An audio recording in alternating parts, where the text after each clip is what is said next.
ಅಲ್ಲಿ flat air group ಬರೀತೀವಿ ನಾವೊಂದು group ಮಾಡ್ತೀವಿ. ಸೊ ಇವತ್ತೆಲ್ಲ ಏನು ಸಮಸ್ಯೆ ಅಂದರೆ ನಮ್ಮೆಲ್ಲ ಲೋನ್ ಆಗ್ತಿದೆ, ಆಲ್ರೆಡಿ 2 ತಿಂಗಳಿಂದ ಲೋನ್ ಕಟ್ತಾ ಇದ್ದೀವಿ. ನಾವು ಬಾಗಿಲು ಕಟ್ಕೊಂಡು ಲೋನ್ ಕಟ್ಟೋಕ್ಕಾಗಲ್ಲ. ಆಮೇಲೆ ಸರ್ಕಾರದಿಂದ ಕೊಡುವಂಥ 3,000 ರೂಪಾಯಿ ನಮ್ಗೆ ಯಾವುದೂ EMI ಬರ್ತಿಲ್ಲ. ಆಮೇಲೆ ಕೆಲವರಿಗೆ ಲೋನ್ ಆಗಿಲ್ಲ ಅಂತ ತುಂಬ ಸಿಟಿ ಪ್ರಾಬ್ಲಮ್ ಆಗಿಲ್ಲ, ತುಂಬ ತೊಂದರೆ ಕೊಡ್ತಾರೆ. ಲೋನ್ ಆಗಿಲ್ಲ ಕೆಲವರು ಸಮಸ್ಯೆ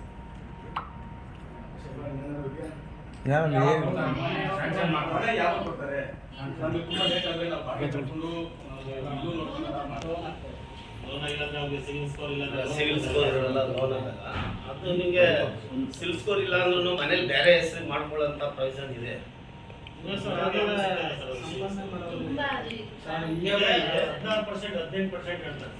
ಅದು ಪ್ರೈವೇಟ್ ಬ್ಯಾಂಕ್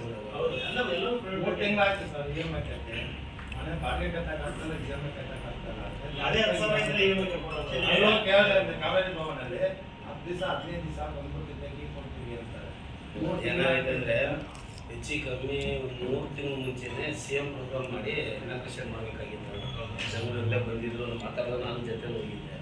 ಅದೇನಾಗೈತೆ ಪ್ರಾಬ್ಲಮ್ ಅಂದರೆ ಅದು ಡೇಟ್ ಫಿಕ್ಸ್ ಮಾಡಿದ್ರು 9ನೇ ತಾರೀಕು. ತಿರ್ಗಾ ಇದು ಯಾವುದೋ ಇದ್ರದ್ದು ನಮ್ಮ ಬಿಹಾರದ ಚುನಾವಣೆಯಲ್ಲಿ ಸ್ವಲ್ಪ ಎಲ್ಲ ಬ್ಯುಸಿ ಆದರು, ಆಗಿ ಡೇಟ್ ಸಿಕ್ಕಿಲ್ಲ. CM ಪ್ರೋಗ್ರಾಮ್ ಮಾಡಿದ್ಮೇಲೆ ಅದರಲ್ಲಿ ಸಿಂಗಲ್ BHK 2 BHK ರೆಡಿ ಇರ್ಬೋದು. ನೀವು ಕೊಟ್ಬಿಟ್ಟಿರ್ತಾರೆ, ನಿಮಗೆ ಆನ್ಲೈನಲ್ಲೇ ಕೊಟ್ಬಿಡ್ತಾರೆ. ಅದಕ್ಕೆ ಫ್ಲಾಟ್ ನಂಬರ್ ಹಾಕಿ ನೀವು ಕೊಡ್ಬೇಕು ಅಷ್ಟೇ.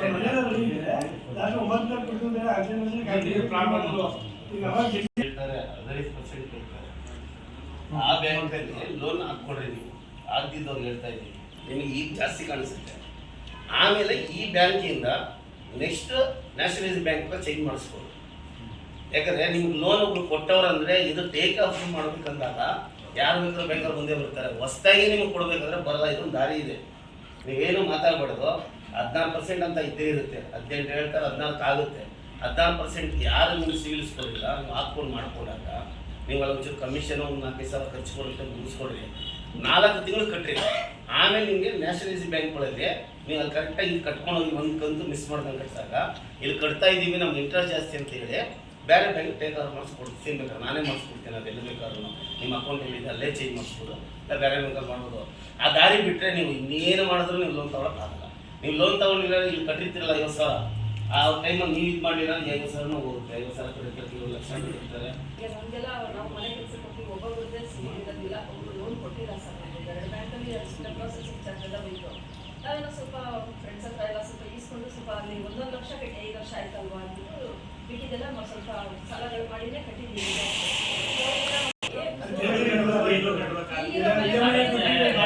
ಲೋನ್ ತಗೊಂಡಿರೋರು ಲೋನು ಕಟ್ಟಬೇಕು, ಅವರು ಬಾಡಿಗೆ ಮನೆಯಲ್ಲಿ ಬಾಡಿಗೆನೂ ಕಟ್ಟಬೇಕು. ಆ ಥರ 2 ಚಾರ್ಜಸ್ ಅವ್ರ ಮೇಲೆ ಬೀಳ್ತಾ ಇದೆ. ಈಗ ನಾವು ಸ್ವಲ್ಪ ಫ್ರೆಂಡ್ಸ್ ಎಲ್ಲ ಸಾಲಗಳು ಮಾಡ್ಕೊಂಡು ಅವ್ರ ಪಾಪ ಬಡ್ಡಿಗಳು ಇದನ್ನೇ ಕೊಟ್ಟಿದ್ದಾರೆ 1% 2% ಅಂತ. ಸಿಬಿಲೇ ಆಗಿಲ್ವಲ್ಲ ನಮ್ದೆಲ್ಲ. ಈಗ ಒಬ್ಬರು ಗಂಡ ಇರಲ್ಲ, ಅದ್ರ ಮಕ್ಕಳು ಸಪೋರ್ಟ್ ಇರಲ್ಲ. ಅಂಥವ್ರಿಗೆಲ್ಲ ಪರಿಸ್ಥಿತಿಗಳೇನಾಗೋಯ್ತು ಅಂದರೆ ಈ ಲಾಸ್ಟ್ ಜುಲೈ ಫಸ್ಟ್ ವೀಕಲ್ಲಿ ಬಿಟ್ಟಿದ್ದವರು. ಆವಾಗ ಈಗ ತುಂಬ ಜನ ಬ್ಯಾಂಕ್ಗಳೆಲ್ಲ ಬಂದಾಗ ಅದೇ ಬ್ಯಾಂಕ್ಗಳಿಗೆ ಹೋದಾಗ ಸೇಮ್ ಪ್ರಾಬ್ಲಮ್ ಆಗುತ್ತೆ. ಅವರು ಚಾರ್ಜಸ್ ಕೊಡೋದು ಪ್ರೊಸೆಸಿಂಗ್ ನಾವು ಇವಾಗ ಅದು ಸಾಲದವ್ರಿಗೂ ಕೊಡಬೇಕು, ಇರೋ ಮನೆ ಬಾಡಿಗೆನೂ ಕೊಡ್ತಾರೆ. ಅವ್ರು ಏನು ಹೇಳಿದ್ರು ಎಲ್ಲ ಆದ್ಮೇಲೆ 15 ದಿವಸದಲ್ಲಿ ನಿಮಗೆ ನಾವು ಪತ್ರ ಕೀ ಕೊಡ್ತೀವಿ. 3 ತಿಂಗಳಾಯ್ತು ಅಷ್ಟಿಷ್ಟೊಂದು ಪತ್ರನಾದ್ರು ಬ್ಯಾಂಕ್ ಲೋನ್ ಆಗಿದ ತಕ್ಷಣ ಕೀ ಕೊಡ್ತೀವಿ ಪತ್ರ ಏನಾಗತ್ತಮ್ಮ ರಿಜಿಸ್ಟ್ರೇಷನ್ ಆಗುತ್ತೆ, ನಿಮ್ಗೆ ಇದು ಕೊಡ್ತಾರೆ, ಡಾಕ್ಯುಮೆಂಟ್ಸ್ ಕೊಡ್ತಾರೆ. ಡಾಕ್ಯುಮೆಂಟ್ಸಲ್ಲಿ ನಿಮ್ಗೆ ಇಲ್ಲೇನು ಲೋನ್ ಆಗಿರುತ್ತೆ ಅದು ಫೀಡ್ ಆಗುತ್ತೆ. ಪ್ಲಸ್ ಸರ್ಕಾರದಿಂದ ನಿಮಗೆ ಏನು ಬೆನಿಫಿಷರಿ ಅಮೌಂಟ್ ಇದು ಮಾಡಿರ್ತಾರೆ ನಿಮಗೆ, ಅವ್ರು 5 ಲಕ್ಷನಷ್ಟು ಆಗ್ತಾರೆ. ಅದ್ರದ್ದು ಎಲ್ಲರೂ ಫೀಡ್ ಆಗಿರುತ್ತೆ. ನಿಮ್ಗೆ ಏನು ಪರವಾರ ಏನೂ ಮಾಡಬಾರ್ದು ಅಂತ ಯಾರು ಕೈ ಬಂದು ಏನೂ ಮಾಡೋಕ್ಕಾಗಲ್ಲ.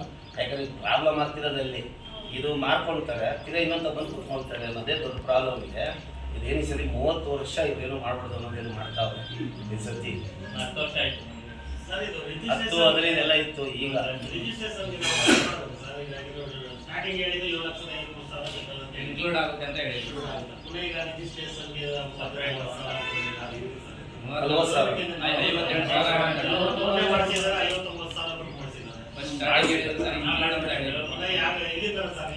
ನಾವು ಮನೆಯಲ್ಲ ಕೇಳಿದಾಗ ಎಲ್ಲಾರು ಇನ್ಕ್ಲೂಡ್ ಆಗಿ ಒಂದೇ ಸರಿ ರಿಜಿಸ್ಟರ್ ಮಾಡಿಸ್ಕೊಡ್ತೀವಿ. ಒಬ್ಬೊಬ್ಬರಿಗೆ ಮಾಡ್ಕೊಳ್ಳಲ್ಲ, ಎಲ್ಲಾರು ಒಂದ್ಸರಿ ಪೇಪರ್ ಮಾಡಿಸ್ಕೊಂಡಾಗ ಅಲ್ಲಿ ತಂದು ತಗೊಂಡು ಪಿಕಪ್ ತಗೊಂಡ್ರೆ ರಿಜಿಸ್ಟರ್ ಮಾಡಿಸ್ಕೊಡ್ತೀವಿ. ಎಲ್ಲಾರು ಒಂದೇ ಸರಿ ಒಬ್ಬೊಬ್ಬರಿಗೆ ಮಾಡ್ಕೊಳ್ಳಲ್ಲ ಅಂತ ಹೇಳಿದ್ರು. ಕತೆ ಹೋಗಿ ಹೇಳಿದ್ರೆ ಈ ಒಬ್ಬೊಬ್ಬರಿಗೆ ಮಾಡ್ತಾ ಇರೋದು ಪುನಃ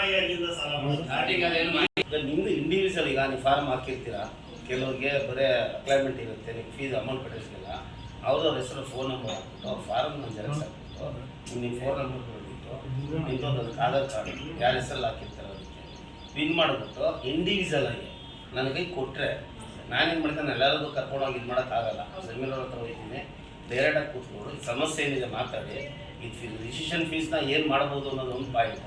ಅದಂತೂ ಲೋನ್ ಅವತ್ತು ನಮಗೂ ಹೇಳಿದ್ರು, ನಮಗೇನು ಮಾಡೋಕ್ಕಲ್ಲ, ಲೋನಲ್ಲಿ ಲೋನ್ ತಗೊಳ್ಳೇಬೇಕು ಅಂತಲೇ ಇದು ಮಾಡ್ತಾರೆ. ಅದಕ್ಕೆ ಯಾವ್ದಾನ ಅವರೇ ಒಂದು ಬ್ಯಾಂಕ್ ಆರ್ಡರ್ ಮಾಡ್ಸೋಕ್ಕೆ ಕೇಳಿ ನೋಡೋಣ. ಒಂದು ಸತಿ ಕುತ್ಕೊಂಡು ಮಾತಾಡ್ಬಿಟ್ಟು ನಿಮ್ಮಲ್ಲಿ ನಾನು ಓವರ್ ಟೈಮಲ್ಲಿ ಹೇಳ್ತೀನಿ, ಯಾರು ಮೇನ್ ಇರೋದು 3-4 ಜನ ಬನ್ನಿ, ಅವ್ರಿಗೆ ಅಷ್ಟು ಡಾಕ್ಯುಮೆಂಟ್ಸ್ ತಗೊಂಡೋಗಿ ಕೈ ಕೊಟ್ಟು ನಾನು ಅಷ್ಟು ಡಾಕ್ಯುಮೆಂಟ್ ವೆರಿಫಿಕೇಷನ್ ಮಾಡಿ ಆದಷ್ಟು ಬೇಗ ಸರ್ಕಾರದ 3,000 ಕೊಡ್ತಾರೆ. ನೋಡಪ್ಪ ಒಂದು ವಾರದಲ್ಲಿ ಪ್ರೊಸೀಜರ್ ಆಗುತ್ತೆ, ಏನೇನಿದೆ ನೋಡ್ಬಿಟ್ಟು ಫಾಲೋಅಪ್ ಮಾಡಪ್ಪ ಅಂದರೆ ನಾವು ಮಾಡಿ ಮುಗಿಸ್ಕೊಂಡು. ಆದರೆ ನಾನು ಈ ಕೆಲಸಕ್ಕೂ ಇಲ್ಲ, ನಂದು ಇನ್ವಾಲ್ವ್ಮೆಂಟ್ ಏನಿಲ್ಲ ಇದರಲ್ಲಂದ್ರೆ ನೀವೊಂದು ಸಹಾಯ ನಮ್ಮ ಸ್ನೇಹಿತರಿಂದ ಪ್ಲಸ್ ಏನಪ್ಪ ಅಂದ್ರೆ ನಾನು ಜಮೀನು ಚೆನ್ನಾಗಿದ್ದೀವಲ್ಲ, ನಿಮ್ಮ ಹತ್ರನೇ ಮೊಬೈಲಲ್ಲೇ ಇರುತ್ತೆ ಅಲ್ಲ ಕಾಪಿ, ಇಲ್ಲೇ ಒಂದು ಪ್ರಿಂಟ್ ತೆಗ್ಸಿಗೆ ನಮ್ಮ ಹುಡುಗನಿಗೆ ಕೊಟ್ಬಿಡಿ, ಇಂಡಿವಿಜುವಲ್ ಫೋನ್ ನಂಬರ್ ಹಾಕಿ ಯಾರು ಏನಾಗಿದ್ರೆ ಫಾಲೋಅಪ್ ಮಾಡ್ತಾರೆ. ಬೇರೆ ಏನಾರ ಪ್ರಾಬ್ಲಮ್ ಇದ್ದಾಗ ಇದು ಡೈರೆಕ್ಟಾಗಿ ಅವ್ರಿಗೆ ಫೋನ್ ಮಾಡ್ತಾರೆ ಅಲ್ಲಿನ ಆಫೀಸಿಂದ, ಇದು ಹಿಂಗಿಲ್ಲ ಹಿಂಗೆ ಬರೋಕ್ಕೆ ಹೇಳ್ತಾರೆ. ಅದಕ್ಕೋಸ್ಕರ ನಾನು ಡೇಟ್ ಫಿಕ್ಸ್ ಮಾಡಿಸಿ ರೆಡಿ ಮಾಡಿಸ್ತೀವಿ. ಇನಾಗ್ರೇಷನ್ ಆಯಿತು ಅಂದರೆ CM ಇಂದ ಇನಾಗ್ರೇಷನ್ ಆಗಬೇಕು ಅಂತ ಅಲ್ಲೇ ಕರೆದು ಅಲ್ಲೇ ಇದು ಮಾಡೋಣ ಅಂತ ಹೇಳೋದು. ಈ ರಿಜಿಸ್ಟ್ರೇಷನ್ಗಳು ಮಾಡಕ್ಕೆ ಹೇಳಿದ್ರಪ್ಪ, ಯಾಕೆ ಮಾಡ್ತಿಲ್ಲ ಅನ್ನೋದು ಗೊತ್ತಿಲ್ಲ. ಎಲ್ಲ ಆಗಿದೆ ಅಲ್ಲಿ ಬಂದ್ಬಿಟ್ಟು ಕಾವೇರಿ ನೀರು ಬರುತ್ತೆ, ತಿಂಗಳಾದ್ರೂ ಕೂಡಿದೆ ಅನುಕೂಲವಾದಂಥ ಸಪ್ರೇಟ್ ಆಗಿ. ಇನ್ನು ಕಾವೇರಿ ನೀರು ಅಲ್ಲಿ ಬರೋಂಥ ಮಟ್ಟಿಗೆ ಬರಬೇಕಾದ್ರೆ 6 ತಿಂಗಳಾದ್ರೂ ಬೇಕು. ಇಲ್ಲಿ ಗಂಟನೆಲ್ಲ ಕಾವೇರಿ ನೀರು ಇದು ಮಾಡೋರು. ನಮ್ಮ ಬೆಂಗಳೂರು ಕಾರ್ಪೊರೇಷನ್ ಯಾವ ಏರಿಯಾ ಸಿಗುತ್ತೆ ಅಲ್ಲಿ ಗಂಟನೂ ಮಾಡೋರು. ಟೋಟಲ್ ಎಲ್ಲ ಹೆಚ್ಚು ಕಮ್ಮಿ ಒಂದು 5 ಪಂಚಾಯತಿ ಕರೆಂಟ್ದು ಸಮಸ್ಯೆ ಇಲ್ಲ. ಅವ್ರು ಸ್ಟೇಟ್ ಮಾಡ್ತಿರೋಕ್ಕೆ ಇನಾಗ್ರೇಷನ್ ಆಗಿಲ್ಲ, ಇನಾಗ್ರೇಷನ್ ಆಗಬೇಕು, CM ಡೇಟ್ ಬೇಕು ಮಾಡಬೇಕು ಅನ್ನೋದು ಅದರಲ್ಲೂ ನಂಬರ್ ಇದೆ.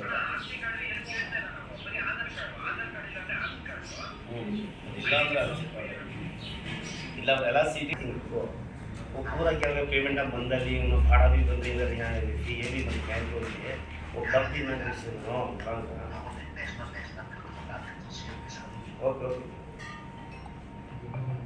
यार अलाइनमेंट ಆಗೈತೆ, ಯಾರು ರಿಜಿಸ್ಟರ್ ಆಗೈತೆ, ಯಾರು ರಿಜಿಸ್ಟರ್ ಆಗಿಲ್ಲ ಅಂತ ನಾನು ಇನ್ನೊಂದು 3-4 ವಿಚಾರ ರಿಜಿಸ್ಟರ್ ಎಲ್ಲ ನಮ್ಮ ಮನೆಗೆ ಹೋಗಿ ಮಾತಾಡ್ಕೊಂಡು ಇವರು CM ಬಿಡದಿಲ್ಲ ಫಂಕ್ಷನ್ ಸ್ಕೀಮ್ ಅವ್ರು ಕೊಡ್ತಾರೆ ಅಂದ್ರೆ ಮನೆ ಮೇಲೆ ಕಟ್ಟಲಿಲ್ಲ ಅಂದ್ರೆ ಅವ್ರು ಸೀಲ್ ಮಾಡೇ ಮಾಡ್ತಾರೆ.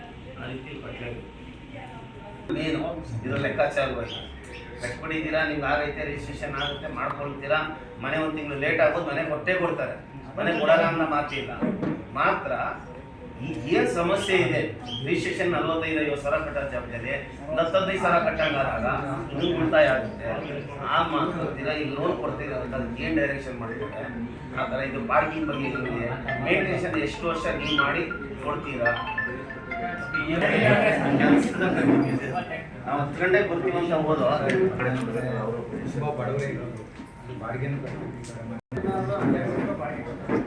ಇಲ್ಲ ಬಿಡಿ, ನಾನು ಹೇಳಿ ಮಾತಾಡಿ 15 ತಿಂಗಳಲ್ಲಿ ಏನೇನು ಕಾರಣಕ್ಕೂ ಮಾಡ್ಸಕ್ಕೆ ಹೋಗ್ತಾರೆ.